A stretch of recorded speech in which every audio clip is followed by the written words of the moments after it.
O Senhor esteja convosco. Ele está no meio de nós.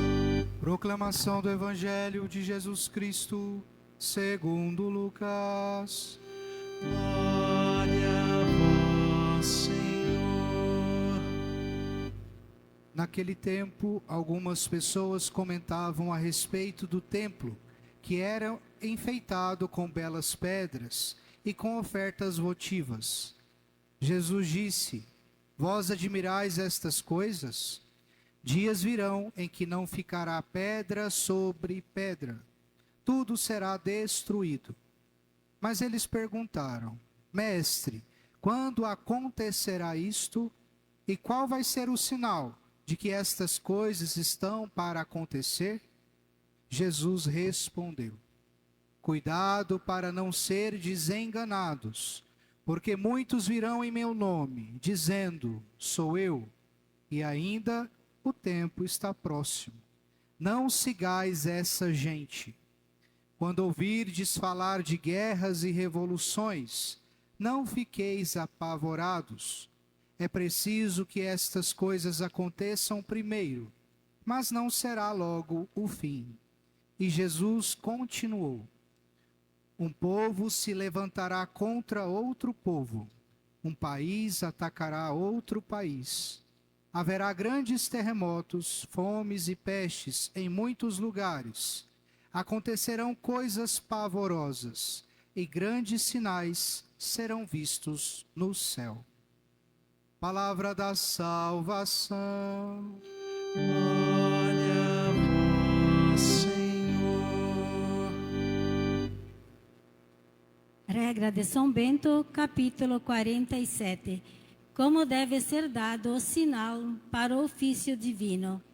Esteja ao cuidado do abade o dever de anunciar a hora do ofício divino de dia e de noite.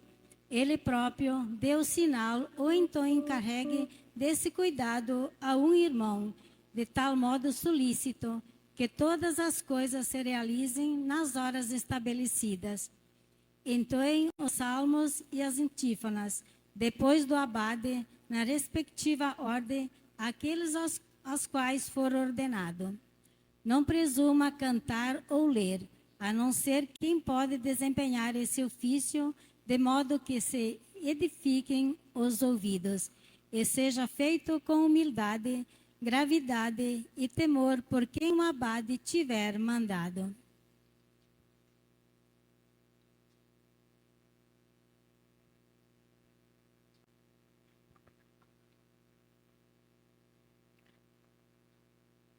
Estimados irmãos e irmãs, estamos na última semana do tempo comum. E nós estamos concluindo um ciclo do ano litúrgico que encerramos oficialmente no domingo passado com a solenidade de Cristo Rei, para no próximo domingo iniciarmos um outro tempo litúrgico, que é chamado Tempo do Advento, que serão as 4 semanas em preparação para o Santo Natal de Nosso Senhor.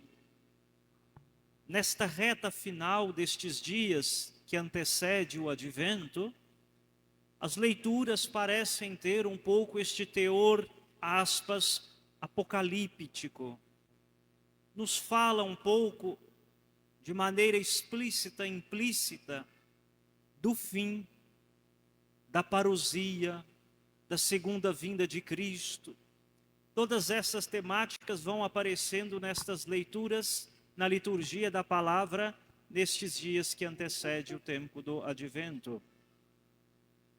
O pano de fundo ou a reflexão que está entrelaçada na liturgia da palavra destes dias, e de maneira especial no dia de hoje, em que Nosso Senhor fala também do fim, fala da destruição do templo de Jerusalém, quando diz: não sobrará pedra sobre pedra, para chamar a atenção do coração humano para aquilo que é essencial, para um retorno, para uma volta, um mergulho dentro de nós mesmos, do nosso coração, da nossa consciência e da nossa vida, para irmos assim nos apercebendo o que realmente é fundamental na nossa caminhada enquanto seres humanos, enquanto seres que convivem em sociedade, mas também daquilo que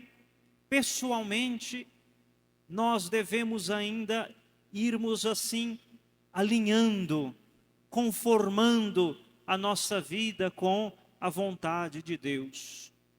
Então, mais do que falar em fim dos tempos, em destruição, em catástrofes, tudo isso sinais que estão tão presentes na nossa cultura, no nosso meio. A gente vê, às vezes, assim, um desequilíbrio das próprias forças da natureza, como que em alguns lugares tem grande seca, muitas enchentes, tudo isso, mas Jesus dizia, o dia e a hora do fim, só o Pai do céu que conhece. Isto não é para pensar que seja o fim, mas antes de tudo para trazer a nós uma profunda reflexão da existência humana, porque o fim do ser humano para o começo de uma eternidade, que pode será gozando da glória dos céus ou não, a ausência da presença de Deus, pelas nossas próprias escolhas, se dá também quando nós morremos. Então, a reflexão é o que é que temos feito da nossa vida, como é que temos construído aquilo que desejamos, sobretudo para a eternidade. Esta reflexão, quando Jesus entra no templo de Jerusalém, vê ele todo ornado com pedras, com enfeites, etc., e diz assim, vocês admiram essas coisas, mas não restará pedra sobre pedra. Não é que Jesus fosse contra o templo, mas eles não entenderam que estavam diante daquele que era ele mesmo, o Senhor do templo. Que ele, Jesus, estava para além do templo, ele era o Senhor do templo. Então, tentava, como também o faz hoje pelas Escrituras, abrir o nosso entendimento para as coisas que são essenciais na nossa existência humana. Na regra de São Bento, o capítulo que nós ouvimos hoje, nos fala um pouco do ordenamento da vida do mosteiro, como há um elemento que é fundamental na vida monástica e que muitos poderiam assim fazer essa experiência, que é a própria questão da disciplina, uma vida disciplinar, uma vida disciplinada.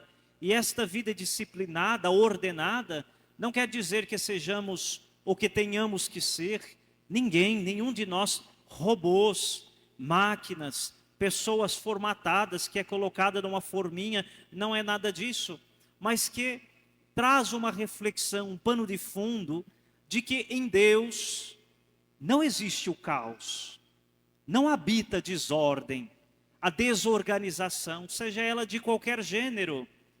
Quando nós vamos percebendo que a nossa vida está fora do eixo, isto vai causando até no nosso comportamento também uma certa desordem, uma desorganização, até no modo como nós organizamos os nossos horários, o nosso trabalho, as nossas coisas. E veja só, até a maneira como organizamos o nosso guarda-roupa, o nosso quarto, a nossa cama, às vezes fala um pouquinho da nossa personalidade, como nós estamos vivendo.